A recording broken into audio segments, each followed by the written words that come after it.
So, hello and welcome to episode 4 of the Cricket World Cup experience.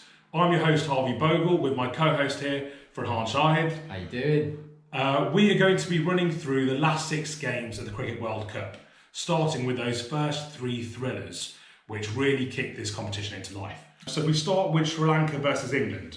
That was an incredible innings by Angelo Matthews, do you think? Yeah, fantastic innings. I mean, it was completely unexpected. Really showed up on that game, I think Angelo Matthews did. Got that solid 85 not out. He wasn't informed beforehand, and with that ground, managed to get the runs. Really unexpected. Did a really good job. Yes, also there were good knocks by Avishka Fernando and Kusal Pereira. So then eventually England had to come into bat. They were chasing 232. Yeah. Now, didn't we think they were going to win that quite easily? Absolutely. This is with the England team that's in form, the favourites of the tournament. You thought, you know what, they should be able to chase that down pretty well. And Lasith Malinga comes through just when you need him. That 4 wickets that he got was fantastic, wasn't it? And especially the guys who he got out. Yeah, so he got out the first 2 openers. Okay, then he got out Joe Root. And then just when England thought Joss Buttler could come in and start striking the ball out, chase down this small total, he got Butler out too. I think he's been coming in for some criticism, this World Cup. Yeah, I think he has. Maybe looks a bit podgy, maybe lacking form, maybe not as lethal as we've seen him in previous international competitions and in the IPL. Yeah, but absolutely. Yeah, bowled absolute blinder in this game. Yeah, and then you mentioned that genius moment of the match, wasn't it? Yes, so we thought Ben Stokes, we thought he was going to win the game for England. He just needed a partner to stay there with him, and even though each of the partners kept going out towards the end of the innings, it looked like Mark Wood was going to be the one who would stay there with him. Absolutely, yeah. So Sri Lanka, obviously, they tried to bring on their bowlers to early, rather than staying until the end, to try and bowl England out. So they were slowly bowling out each of their bowlers, so they didn't have any overs left. So you've got Nuwan Pradeep, who I rate very highly as a bowler. Definitely. He's bowling his last ball of his 10 overs. Mark Wood only needs to survive 1 ball. And I was there watching it thinking, he's bowling a Yorker, Woody, get your front foot to that ball. Obviously not biased here, totally balanced. But Woody, get your front forward to that ball. Block it out. Eventually. But what Pradeep did was amazing. He obviously anticipated that. He bowled the ball in the slot, just outside off stump, clips the edge of that bat, gets him out. Genius move in a high pressure situation. Excellent bit of bowling with the pressure on, and this is what the World Cup's all about. It was great, which effectively it finished England's chances in that game, really. To get them all out for 212 with this great England batting lineup that has a lot of reserve, I thought it was a great performance for Sri Lanka. And you know what? It really brought them back into the tournament. And you know what? The tournament really needed it, didn't it? Yeah, I feel like the tournament became too predictable. I read this in an article as well. It was like the top 4 were separated from the rest of the pack. And it was becoming, you weren't getting any of these, the games might be close, some of them, but it was quite obvious or predictable who was going to win. Yeah, absolutely. You had New Zealand, Australia, India and England up until then, who continued to keep beating them. But then, yes, this totally opened up the World Cup. You've now suddenly got those teams below those top 4 spots like Bangladesh, Sri Lanka, Pakistan, suddenly believing that they can get a semi-final place. Absolutely, yeah. A big performance from Sri Lanka. So let's see what implication that has in the rest of the World Cup. Yes, exactly. I feel like it kick-started what we then saw in the next 2 games. So if we move on next then to India, Afghanistan. Now India, just when we thought Sri Lanka did a great one, India out of nowhere, you think they're going to absolutely, this is a surefire bet for them. Afghanistan have been losing every single game. Just shockingly struggled against the Afghanistani bowlers. I mean, the pitch, it wasn't made for the batsmen, but we'd like to think the Indian team is so strong that they'll be able to get through. Now, the thing was, it was a slow pitch, it was a turning wicket, and Afghanistan do have some decent spinners. And it seemed like India couldn't really handle them. But so the fact that they were down so early in the game, they feel like they played too sensibly. Initially, I think they gave a bit too much respect to Afghanistan, more so than they needed to. But they did pick up towards the end, and they did get to a semi-respectable total of 224, well below par from what this Indian team could achieve in the 50 overs. Yeah, in this game, I just feel like, I mean, one thing that you're going to get in this World Cup is you're going to have different conditions, different pitches, okay? So compared to other countries where you might have a similar style of pitch throughout the country, in England, depending on which ground it is, you'll have a different type of wicket. It might be bouncy, it might be flatter and better for the batsman, it might give something to the seamers, it might be a spinning wicket. Now this Southampton ground, the Rose Bowl, it is very difficult for batsmen. I think they probably get matches because it's a nice stadium. Okay, they've got really nice facilities there. Yeah, But pitch, it's a new stadium. Some people say the pitch has maybe taken a while to settle down. And so what it can do is it can almost, it was like an FA Cup third round game. It levelled out the playing field. Okay, and as we said, Afghanistan got world class spinners. They really produced a good bowling performance. Yeah, I think their bowling performance of the whole tournament really against the side which tipped to potentially even win this World Cup. So this was fantastic from them. It really was. However, it was a shame they didn't win there, wasn't it? Exactly, and that's the thing. And this overall, they say, form is temporary, class is permanent, and overall, you do get found out in games like this. India I feel have surprised everybody with their bowling. I mean, we know how good they are at batting. We know how much strength they've got. They can bat all the way down. They've got a lot of pinch hitters. I think a lot of this has come from how well the IPL has developed. You've got players who can, really, really come through with their bowling, who are contributing with the bat. And that's something that we've expected. But what the bowlers have done in this tournament, Harvey, I think they've really, really stepped up. And they've stepped up from what the batsmen, the captains, have required of them. So with a team like Afghanistan, yes, they probably were going to bowl them out. They probably were going to stop them well ahead of the 50 overs. But what they did was they were comprehensive, they bowled tight, they were quite professional with that, and they defended a total, which is lower than their par. So overall, I was actually quite impressed with the Indian team, with Indian bowling. Yeah, actually, I think that's quite a fair point there. I didn't really think of that. I was quite disappointed in India's performance. Another thing I was actually thinking, slightly different point here, is that so you get many smart people that like to be smart online. Okay, so after I'd written the article about Owen Morgan's incredible knock against Afghanistan, many people were there online saying, "Oh, it was only Afghanistan." Well, then look, Afghanistan here nearly beat India. Absolutely. Okay, and also after Owen Morgan's knock, Ben Stokes struggled to score. Joss Butler struggled to score. Yeah, he could have scored. And look how India have got some of the best batsmen in the world. Look how they struggled to score against Afghanistan spinners. So it does show you how special that knock was from Owen Morgan. Yeah. Absolutely. Yeah. And also, it shows you that in a competition like this, you honestly cannot write out anybody from any match. No. Okay, Afghanistan, they might be the least good team out of these 10. Okay, but they've been a world-class team just to qualify for this competition. Definitely. Okay, and they've deserved their place here. Yeah. They've kept Ireland out of it, Scotland out of it.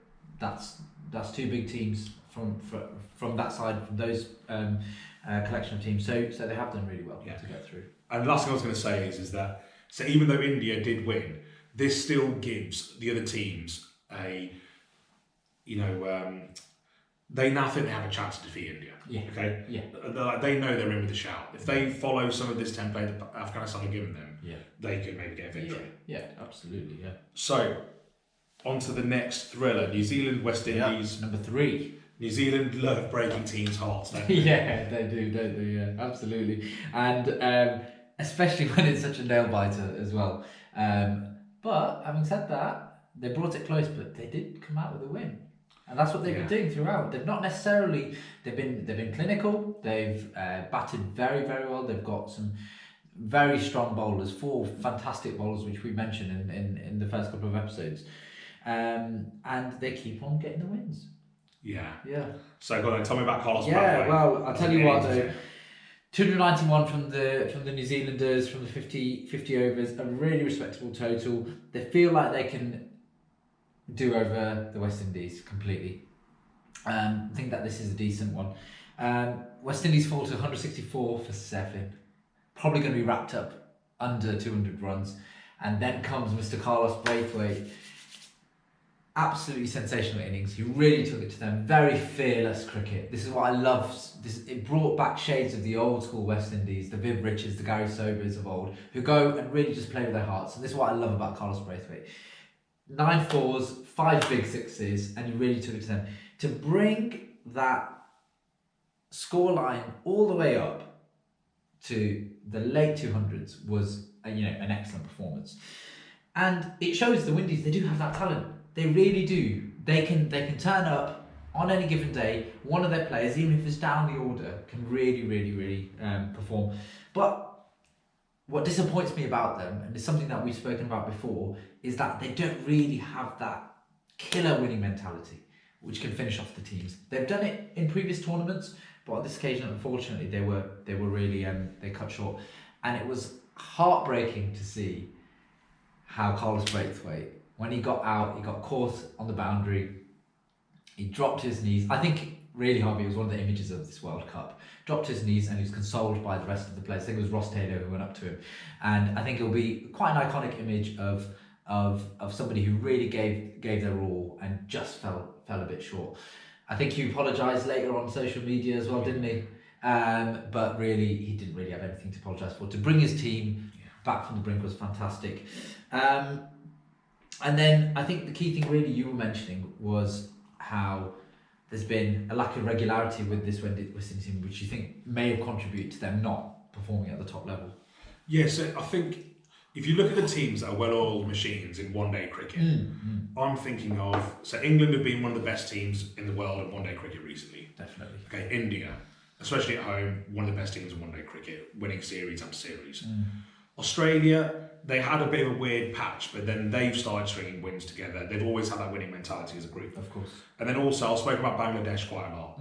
They've won many series consistently, okay, against all the top teams. So if you think about those teams, they have a winning mentality. They're used to winning. They're used to playing together. They know everyone's role.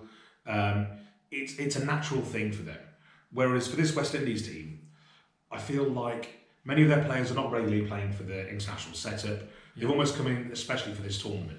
So whatever it is, that thing that's missing, the winning habit maybe, they just don't seem to have it to push them over the line. Because in terms of talent man for man, this West Indies team is as good as any other team in the World Cup. Absolutely. And it's just pushing over the line really, and that probably is the psychology of the cricket when it comes to this team. Yeah. So maybe whether they need some input from some psychologists, maybe they need some input from some previous players. This could be the key really, which push them over the line in these big games. So again, I'm not an expert in this, so I'm sorry if I'm wrong about this, but maybe in my opinion, it feels like West Indies cricket probably doesn't have the same funding that you would have in other countries. No, that is true. And so the backroom staff, like England, probably have a very, very deep backroom staff. Yeah. The sorts of countries, for instance, like Afghanistan, who have done amazingly well, probably don't have the same sort of resources. I think West Indies, considering their talent, probably lack the same support. Backroom support. Yes. Yeah, absolutely. For New Zealand, okay, I think they have. So, like you said, it's impressive that they keep winning game after game. Okay, and that they keep seeing out these close victories and winning consistently. Yeah. However, I do feel like they have not looked convincing now against South Africa and West Indies. Yeah. Like we said about India, other teams might think they're there for the taking. Yeah. They might think, yes, this New Zealand team, we can have them on our day. Yeah, definitely. I mean, New Zealand, they always tend to do well at the start of events. They always tend to get far. They've got to the semi-finals on many occasions. Recently, they've just got to the final, got beaten by Australia. But it does feel like when it comes to the experience of, again, getting over in the later stages, they may tend to fall short. At the moment, they're doing okay. But again, they seem like they could be for the taking when it comes to these occasions towards the end of the game. Yes. So I think what happened was, after these 3 thrillers, it really kind of opened up the tournament. Definitely the England-Afghanistan match. Absolutely, okay? Yeah. The top teams now look more beatable, and in each of these 3 matches and the 3 that followed, the team that chased lost. Okay, so the team that batted first won. That's a great point. Yeah, absolutely. So it does probably show that, especially in this tournament, really putting the runs up on the board is probably going to be the key. It probably is a combination of the fact that the pitches are going to get a lot more difficult for the batting team, and also just the pressure of having that total on the board will make it harder for the chasing pack. The way the cricket is now played as well, it generally tends to be quite aggressive in the second half. The bowlers are really going to be up for it. There's a lot to play for as well, and it's coincidental that is it coincidental that all the teams who've chased have not really won? So yeah, looks like win the toss, win the game. Well, you can win the toss, but then you have to decide that you're going to bat first. There you go. Which is not what I think England did against Australia. But that comes later though. Yeah. Okay. So I'm so glad though that we needed these three throws. The tournament you could say was getting a little bit stale. Yes, definitely. And like I said, you had that split where the top pack was starting to pull away. Okay. And now you've almost got these next kind of 3 or 4 teams. Okay. I'm thinking of Bangladesh, Sri Lanka, Pakistan. Yeah. Who now feel like they could maybe qualify for one of those semi-final spots. Definitely. Okay, great. so we move on to Pakistan, South Africa. Right, Pakistan, big game for Pakistan. Really needed to win, otherwise they were really looking like it was pretty much out. South Africa needed to win the game, otherwise they definitely would have been out.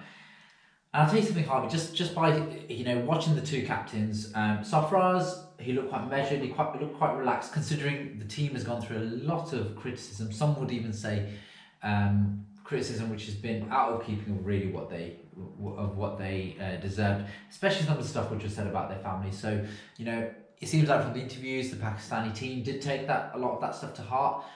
A lot of them, it seems like, could have used that for fuel to perform. Whereas when you saw the body language of Faf du Plessis, he seemed very flat, he seemed a bit disinterested, he seemed quite sad. He had that vibe about him. So automatically you could tell, okay, there was one team that was slightly more up for it, one team that was feeling like they weren't really going to perform. Pakistan, a great batting performance. They needed it. They seemed like they're definitely better batting first in the tournament and using their strong bowling attack to really chase down the batsmen. And it looks like the bowlers hopefully can defend that big score. I think the standout performer was Harvey Sohail. Came in for the out of form Shoaib Malik, and he really, really did play some solid cricket. Very, very aggressive on the front foot, was chasing the bowlers down. Scored 89 from about 50 odd balls, wasn't it? Had a very high strike rate. He really played a blind and really set Pakistan up for that big game. Definite man of the match. I feel like he needs to play for the rest of the tournament, really. Yeah. In terms of South Africa, they really needed to hit out from the off.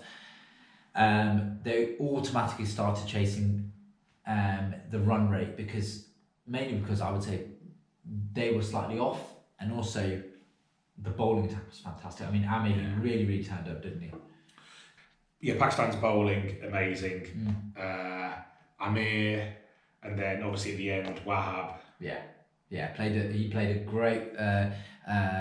He had a great spell at the death, didn't he? What I found though, Harvey, is that Amir puts a lot of effort to his bowling. He's very, very economical. He's right up at the top of the charts in terms of stats. He tends to get a few wickets every game. He got a couple of wickets on this occasion, but really, really kept the run rate down. That's what you need. And sometimes those maidens, they feel like they count for wickets, especially when you're chasing a big total. When the run rate starts to creep up, once it goes over 6, 7, 8, it kept on creeping up, and that pressure kept on building, really, didn't it? Also, in a team where you don't have consistent performance, and people are kind of having their peaks and troughs, he's been the one standout consistent performer for Pakistan. Also, I just love watching him. He kind of runs in like a gazelle, and then when he's bowling really well, he's like really getting fired up and showing aggression towards the batsman. And that's as a neutral, you really want to see that. Okay, and also, I think there's some teams that for world cricket, for the health of world cricket, you need them to do well. Since Pakistan hasn't had cricket being played in their country, okay, it's been bad for cricket around the whole world. Okay, but especially for like one of the heartlands of cricket, effectively. So him. bowling like he's been bowling. We haven't really spoken much about the fans yet, okay? But Pakistan's fans, especially the ones that are based here in England, okay, they are some of the best fans you're ever going to see in the world. If you ever meet these guys, if you go to a match where Pakistan are playing, you ever get to chat to these guys, these are the most knowledgeable fans. They're like such a laugh. Because I went to the 2017 Champions Trophy final, okay? As you might be able to tell, I'm an India fan. I had such a great day with the Pakistan fans, like dancing with them, even after we lost the game. Like talking to them, getting to know them, talking about cricket, talking about loads of other things. And these fans are passionate, okay? And Dill.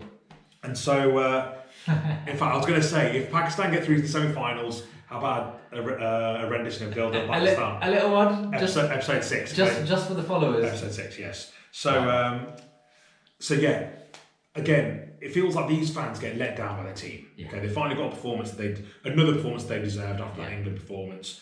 It just begs the question: if Pakistan play like this regularly, like what could they do?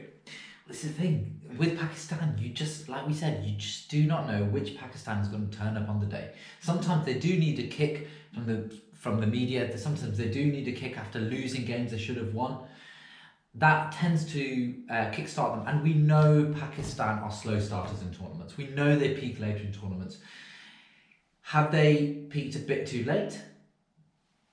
It's only going to be left to see, okay? And hopefully they're going to use this momentum and this positive energy forward for the next game against New Zealand, which will be played tomorrow at Edgbaston.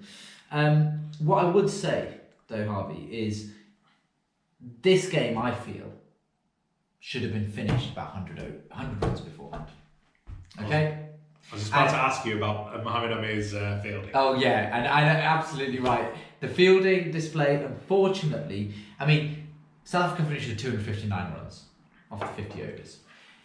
The amount of drop catches that Pakistan have had, I think it was about 6. Okay, I may be being critical. There was probably 3 or 4 definite drops, a few half chances. But I'll tell you what, Harvey, those half chances, if you look at the Australian field, the English field, if you look at the New Zealand field, a lot of these guys in the West Indian field, they will take those half chances. They'll convert those potential catches into actual catches.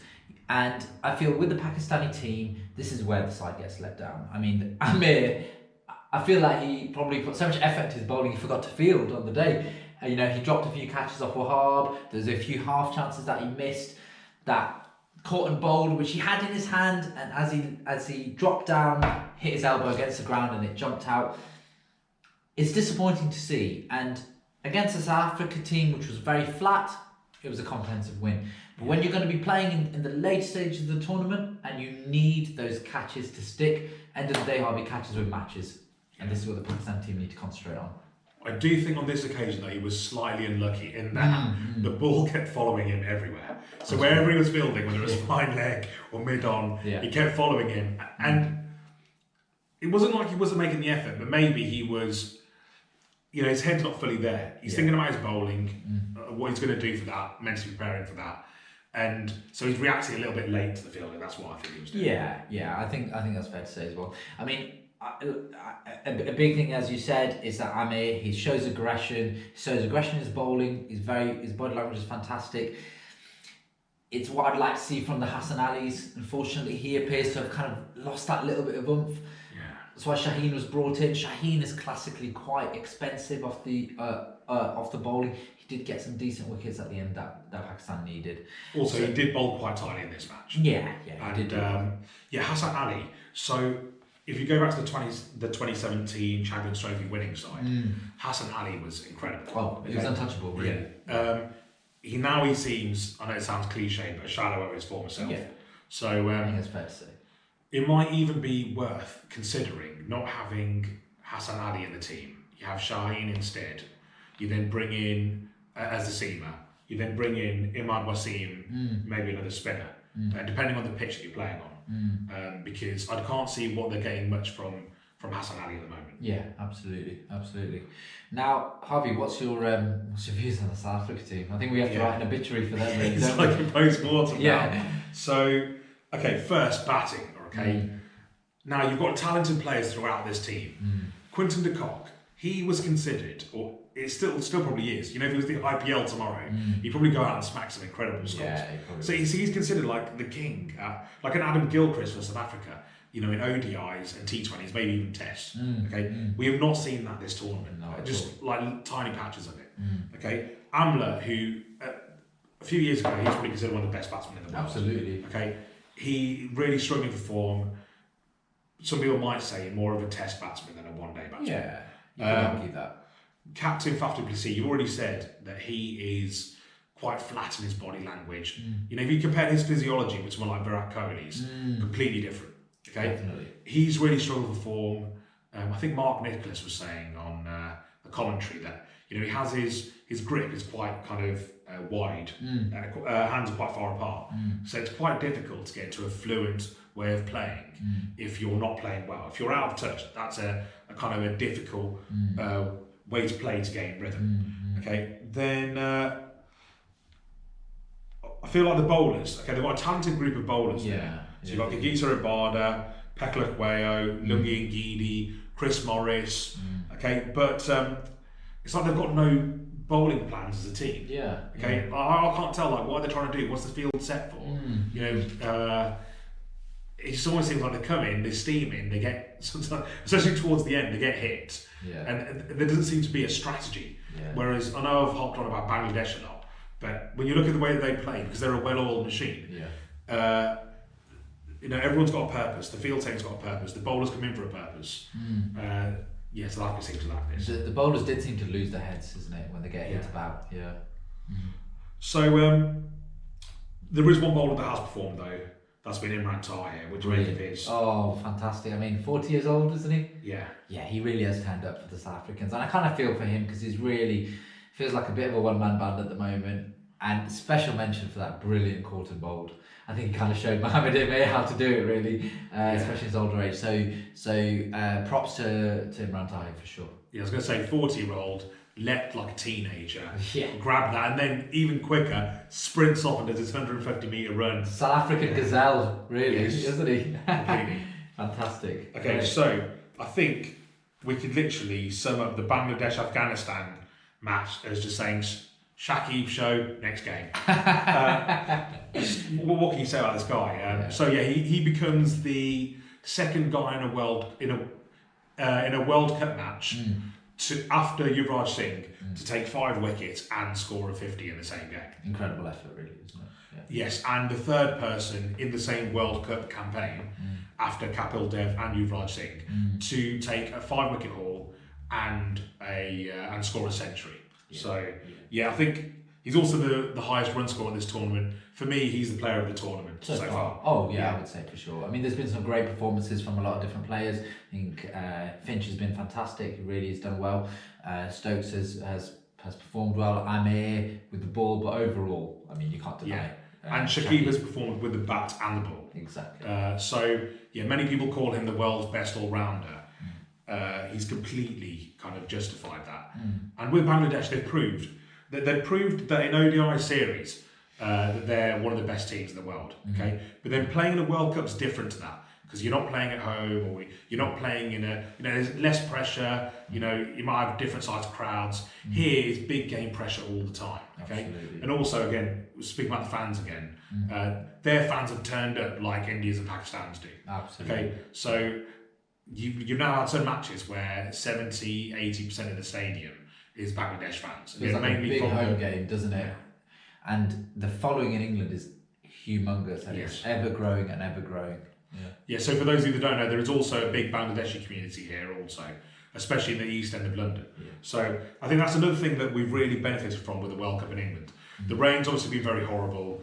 Okay, some people don't like these pitches that are good for the bowlers and difficult for the batsmen. And it's not always pleasing to watch when you like watching big hitting.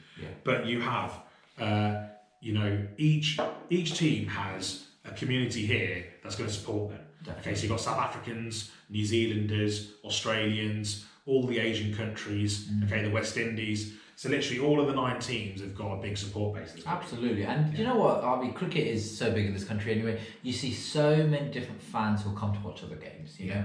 Even though you'll have, Pakistan playing South Africa on the Sunday, there was a sea of Bangladeshi shirts, Indian shirts, England shirts, Australian shirts. People like to watch the cricket in England, don't they? So this is great. It's great for the tournament. It's great for the country. I don't know if you saw that picture actually online of an Indian fan with his Pakistani friends. Oh yeah. They're saying neighbour support. So I thought that was really cool. Yeah, we love that. Yeah. Okay, so unfortunately we have to move on to today's. Do we have to? Yes. Okay, I know we have to be balanced, but guys, as you can probably tell by our accents, even though we might support other teams, we also support England. Yes. So, we've got to keep it professional, but it was a tough one, tough loss. Tough loss. So we'll try and stay as balanced as possible, even though the media here are obviously quite biased towards England. So Australia batted first. They scored 285 for 7. Yeah. So this again was a tough wicket to score on. So it wasn't the sort of wicket you're going to score 350 on. Definitely. Okay. Yeah. So what do you make of their batting performance? Well, I mean, they really are so regimental, aren't they, the Aussies? I mean, you made a great point in one of the first episodes that Ian Botham said, you could stick 11 random Aussies together on a cricket pitch, I'll probably give you a good go. It really feels like that. I think we were speaking off air also about how if you match player for player from the great teams of the late 90s and the early 2000s, the Langas, the Wars, the Pontings, the McGraths, the Warnes, you can't compare that team, but every single one of these players gives them a good shout, really. They're very, very professional. They really give it a go. And a really good point that you were making was about the Australian sporting mentality. And I think that really played into the game like today, didn't it? Yeah, I just feel like the mentality that Australia and Australians generally have in every sport that they play far outweighs any other country, okay? Maybe the Antipodean cousins in New Zealand might have something close, okay? But like, if you want an example of how competitive Australian sport is, watch rugby league state of origin match, Queensland versus New South Wales, or watch an AFL grand final or any other final series matches. Okay, the way the crowds turn out, okay, the high pressure scenarios that these Australian athletes are in, they've been groomed in this from a young age. Okay, and that's why they're in a situation where, because they've been seeing this since the age of 11, when they finally come to the world stage, I feel like they're a cut above everybody else. Yeah, absolutely. And remember, this is against an England side that's been tipped as the favourites to win the tournament, playing at home in England, on a pitch where they should be coming out on top.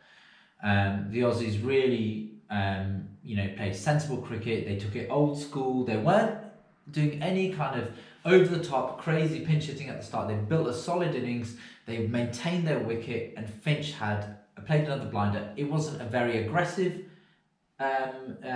century. It wasn't a very aggressive innings, but it was a very regimental one, and it really set Australia up for a perfect total for them.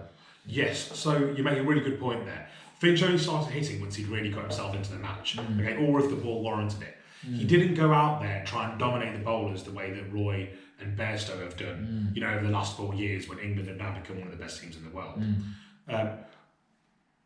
Now, I don't think that Roy and Bairstow way of playing or trying to hit at this, big at the start, in these last 6 matches, the sorts of pitches that we've seen, I don't think it's conducive for that. So in that sense, Australia they've adjusted their game plan, okay?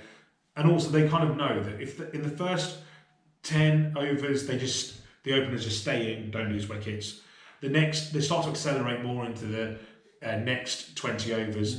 Then in the last 20 overs, they can start turning into like a T20 Absolutely. match. So, and really go for the big hits. Yeah, definitely. Okay. I tell you what, the bowling was pretty impressive, wasn't it?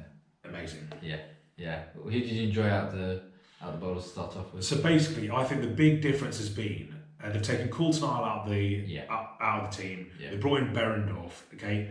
Now, previously we'd spoken about how impressive Stark and Cummins are as a pair. Yeah, and they're both bowling out over 90 miles per hour. Yeah. Berendorf might have been even more impressive than Cummins. Okay. Then you have Cummins, who's bowling over 90 miles per hour, to then come in the middle over. So if you're a team batting against Australia, you really don't get a break. You get 2 incredible left arm, especially the right-handed batsman, left arm over the wicket, okay, bowling incredibly fast with swing, okay, at your stumps, okay, and legs, okay. Then before you probably think, okay, we're now going to hit Coulter for the runs after seeing off the new ball. You then have Cummins to bowl next. Yeah. I think for England it was just too much, and again, yeah, maybe they just didn't adjust. Rather than going for if they played like the Australians with the bat, okay, played steadily.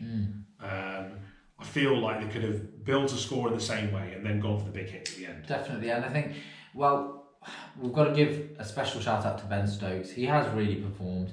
He started to build a good innings. England generally tend to be quite a measured side when it comes to chasing. He seems to be losing players on the other end of the pitch, and just about when he was going to kick on, get the century, Stark comes up. And how do you play against this guy? I mean, he's really, really unplayable at times.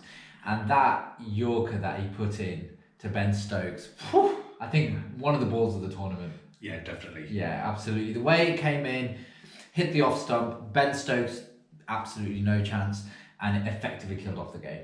Yeah. Yeah. At the moment, this Australian team, I mean, they really look like, a well-oiled machine now. It'll be really difficult to see who's going to beat them.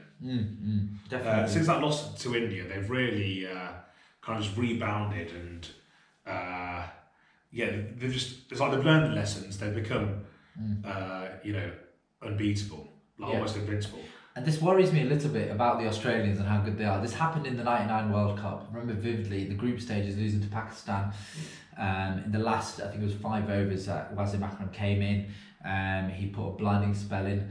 Australians lost that. Pakistan went in as the slight favourites, and the Australians really learned from that game. They picked up on their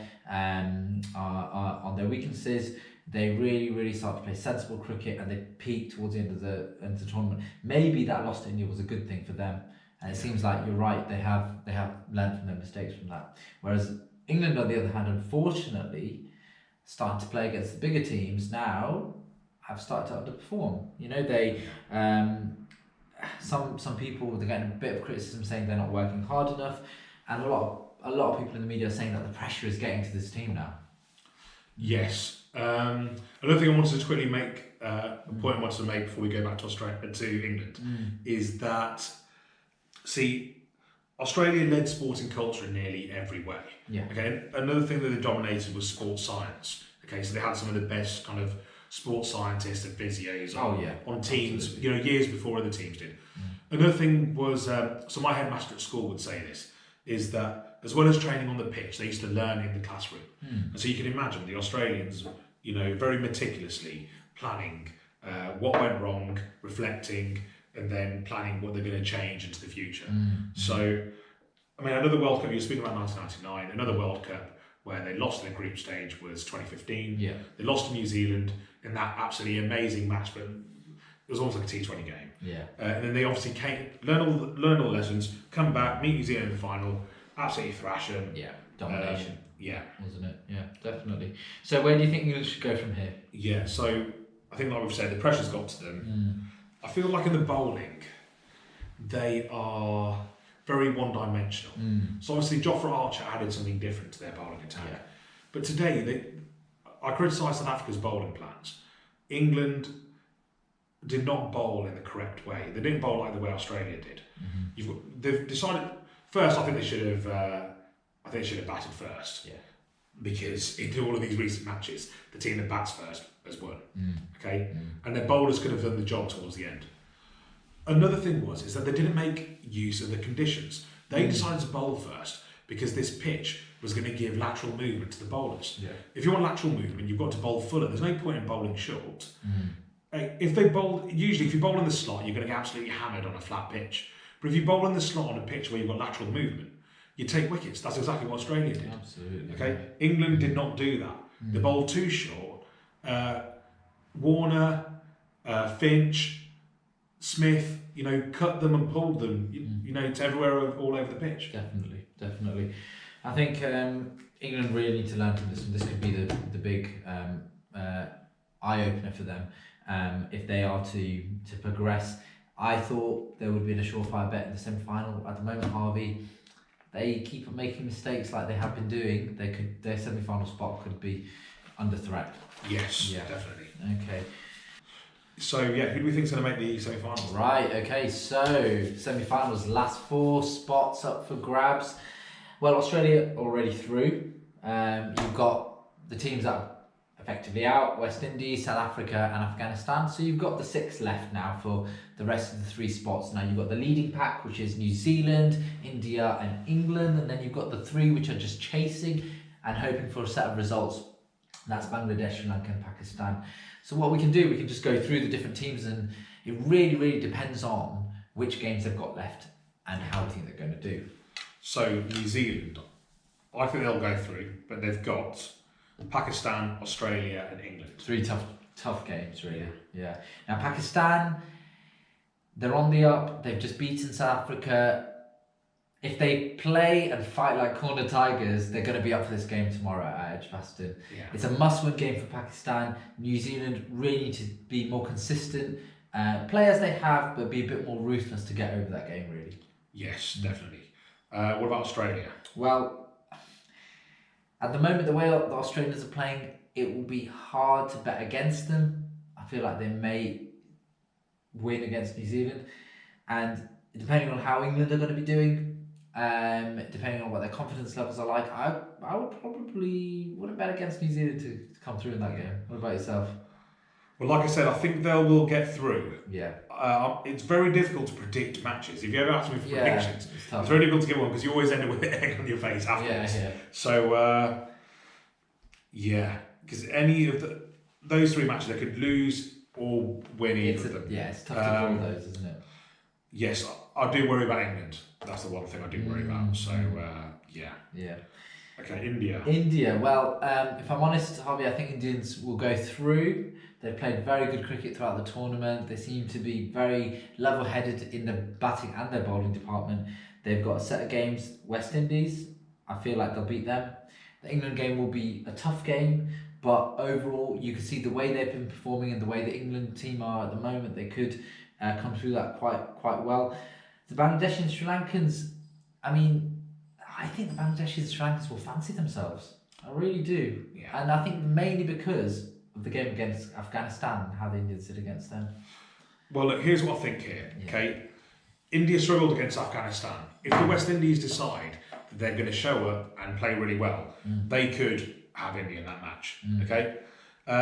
India against England. England really need to win that match, okay? Again, if England defeat India, like they did in the series last year, ODI series last year in 2018, okay, England could win that one. Bangladesh will favour themselves against India, okay, and then Sri Lanka, at the start of the tournament, everyone's writing them off, okay. Now, Sri Lanka are resurgent. They could qualify for the semi-finals too. So, again, it's not a done deal. I probably do think, on the balance, India probably will qualify. Yeah, absolutely. And as we've spoken about England already, they've got India and New Zealand left, 2 difficult games, 2 games against teams which most likely have got a great chance of going through. I think if England win one of those games, they'll give themselves a very good chance. But I think if they end up winning one of them and losing one, they open themselves up for the chasing pack to come and hunt them down. I feel that they're the one team out of the 3 leading ones that are slightly under threat. As sad as it is to say, because I would like England to go through, not only because I support England, that's a very important factor, but also because it's the home tournament, they are the favourites. It'll be good for English cricket to push forward on the ODI level, especially when the team is overall rated so well. Yeah, also, when you talk about how it's important for the sport in this country, okay, that also affects us. So even though we might support, India and Pakistan and the countries of our origin, our young players that are growing up here, the young Asian kids, okay, they're playing in Birmingham and Sparkhill, Bradford, Leicester, okay, Essex, West London, okay, they're going to be playing in an English setup, okay. If we want more youngsters like Mo and Ali's and Adil Rashids to be coming through, okay, they're going to come through in that English setup. We need the sport to be big here, okay, and it's already competing against many other sports, okay. Absolutely. In many areas, especially in the poorer parts of society, cricket sides die out, and it's World Cups like this that can really re-energise the country behind a sport like this, okay, which at the moment is really playing mostly in private schools and in kind of clubs where you have to pay for memberships and expensive fees. Definitely. We'd love to see them go through. I mean, the England football team has done so well to get to the semi-finals of last year's World Cup. They've really reignited a passionate following for sport in this country, and cricket being the beautiful sport that it is, like you said, it will be a great opportunity to reignite the passion within the minorities as well as the majorities of this country. Yeah, I was going to say England's women's football team as well. Oh, fantastic! Last eight. Yeah. Big up to the England women's team, and hopefully they can push on. Yeah. Okay. One thing I was just going to say was England obviously facing India. India are in this situation where, because they'd come back from the IPL, and also it's controversial to say, but they are the biggest political player in the ICC. They negotiated this deal where they would start the World Cup later than everybody else. Okay, but now what this means is that they now still have 4 remaining fixtures, whereas the other countries only have 3 or 2. Okay, so you could get this situation where you've got these fixtures getting stacked towards the end. This could, if India are playing well, it could really create some momentum. If they're starting to play badly or hit a bad run of form, this could really impact them quite negatively. Yeah, definitely, and it could carry on a negative momentum for them if they do play, and it could stack up a bit of pressure against them. That's a factor that we've got to consider for the Indian team. But just to make it clear, the fan inside me would like India to qualify. Absolutely. Okay, before I'm called a traitor to anybody. I'm trying to be balanced here. Yeah. Okay, so Bangladesh, obviously we've said loads of good about them so far. Yeah. I think they're going to believe that they can beat India.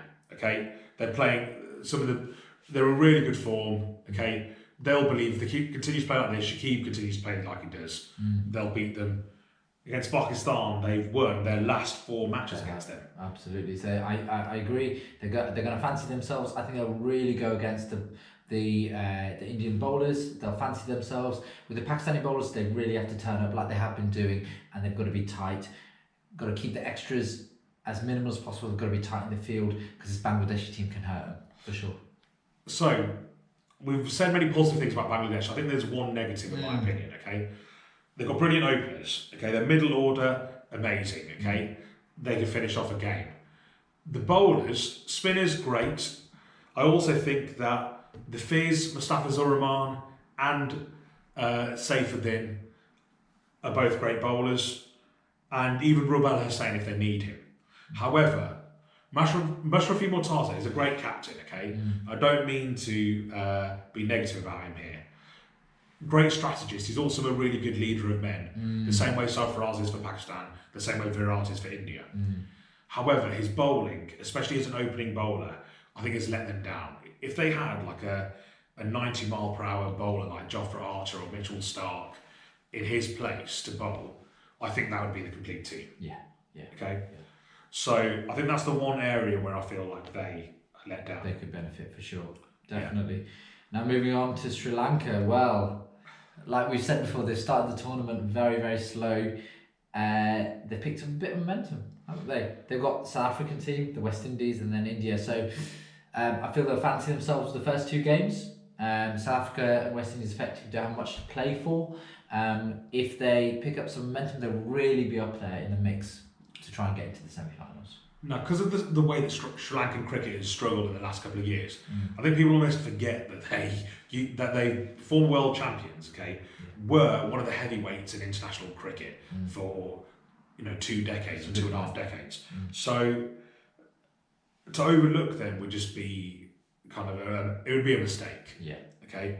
Also, I personally think, even though I'm supposed to be biased, I agree with some of their complaints that they had to deal with some nasty green top pitches that weren't going to suit them and were going to suit the opposition. Okay, and they either lost those games or just luckily saw those out. Now with pitches that maybe are more even, they've shown what they can do. That victory against England cannot be underestimated. How much that's done for the tournament, how much that's done for them, how amazing that victory was. Yeah, it'll give them a lot of confidence, and they do have match winners in their team. And again, they'll be up for it if they're in the mix, they'll be up for it against that match against India. If Matthews fires, and especially if Malinga finds his line, we could be in for a cracker of a game. Yeah, well, their first match out of the remaining 3 is against South Africa. Now, I don't mean to upset any South Africans, but I honestly think Sri Lanka are going to win that. Okay, South Africa are in poor form, and they're producing decent performances but not seeing it out at the end. I really think Sri Lanka are hungry for one of those semi-final spots now. They're really going to perform well there. And then after that, before they play India, they'll play the West Indies. Again, West Indies are struggling to see out matches, and they're playing poorly in quite large chunks of matches. Okay, Sri Lanka, if they play like they did against England, they could win that match. Yeah, definitely. Brilliant. And then, last but not least, Pakistan. Pakistan. Where do we start with Pakistan? Well, they've got games New Zealand, Afghanistan, and Bangladesh. It is so difficult to call with this Pakistan team. Like we said before, it's so difficult to assess which Pakistan team is going to turn up. I feel that they're starting to pick up some positive energy, some positive momentum. That win against South Africa was crucial. They'll go up against a tough New Zealand side, but I feel that the batting and bowling conditions of Edgbaston may tend to suit them. If it's an overcast day, which it seems like it's to be, they could do a lot with the ball. And if the ball starts swinging, they could cause havoc tomorrow. Yes, it's like I said, so in one of my very first articles for Cricket World Cup Experience.com, I did a preview for Pakistan and their World Cup. They're a tale of two teams. They could either be absolutely amazing or absolutely abysmal. They could very easily win all three of these matches or lose all three. So I do think that their aim has to be to try to win the toss and bat first. Okay, if they bat first, they have the bowlers, maybe not the fielding, but they have the bowlers to win matches. Okay, if they've put on a decent total. Okay, and I feel like their batsmen, they're a bit unsure when they're chasing. But first, okay, when they bat first, Imran played well against South Africa. Fakhar Zaman got off to a decent start before he got out. Okay, Hafiz probably hasn't been playing as well as he should, but he's obviously an experienced batsman. Babar Azam, okay, he played well against South Africa. But like we said, Haris Sohail will play a key part, I feel. And if he gets to a cracker, then, and if Pakistan do bat first, I feel, Harvey, they need to be scoring at least 280 against this New Zealand team to give them a good chance. Over 300. Yeah, to give them a good chance, at least 280, 290, to give themselves a good psychological chance of defending that total. Really. I actually think that Pakistan needs to push Sarfaraz back up the order. So recently they've been bringing him in quite late. But I actually think he's been in quite good form with the bat this World Cup. Okay, and also he's not a big hitter at the end. No. So you want him at number 5, so where he can still continue to anchor the innings if a few wickets have gone down in the middle overs. Okay, and take them into the last, into the end. Okay, where the lower middle order can really start hitting the runs. Okay, like the Asif Alis, Imran Waseems, these sorts of players. Absolutely. In terms of their remaining fixtures, like we've already said before, Bangladesh, their last match, they've already lost their last 4 matches against Bangladesh. So, to cricketing people, Bangladesh would be the favourites to win that match. Afghanistan, Pakistan lost the warm game to Afghanistan. It did. So, if you look at it like that, it doesn't look very good for Pakistan. But obviously, as we realise, they do tend to peak a bit later on in the tournament. Afghanistan will have much to play for, they'll have pride to play for though. So I think they'll do better than expected, but overall, I feel like Pakistan probably edge it on that one. Yes, and if there is no logic in cricket, there is definitely no logic in Pakistan play. So that is true. They'll always have a chance of winning. Yeah.